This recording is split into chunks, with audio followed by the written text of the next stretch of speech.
કે દૂધમાં પાણી ભેળવી અને પડતર કિંમતે વેચતા વેપારીને 20% નફો થાય છે. સમજાણું? દૂધમાં પાણી ભેળવે છે અને પછી પડતર કિંમતે વેચતા 20% નફો થાય છે. તો આપણે શોધવાનું શું છે? તો આ મિશ્રણમાં દૂધ ને પાણીનો ગુણોત્તર તમારે શોધવાનો.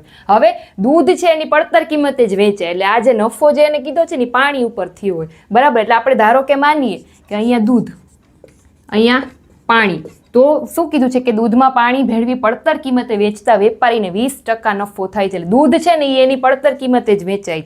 જે નફો થયો છે એ પાણી ઉપર થયો છે. એટલે આપણે માની લઈએ કે 100% દૂધ અને 20% પાણી. તો હવે આ બંનેનો ગુણોત્તર કાઢો, કેટલો થાય? 20, 50, 100. 5:1 ગુણોત્તર થયો, બરાબર? એટલે ગુણોત્તર કેટલો થયો? તો કે 5:1. તો આપણે એ જ શોધવાનું છે કે દૂધ અને પાણીનો ગુણોત્તર કેટલો? 5:1. લ્યો, સાવ સિમ્પલ. દૂધ છે પડતર કિંમતે વેચાય છે, એટલે 20% જે નફો આપ્યો છે એ પાણી ઉપરનો છે. એટલે પાણીમાં 20%, દૂધમાં 100%. બંનેનો ગુણોત્તર કાઢો 5:1. બસ એ જ શોધવાનું હતું. કાંઈ કન્ફ્યુઝન હોય તો કમેન્ટ કરજો. Thank you.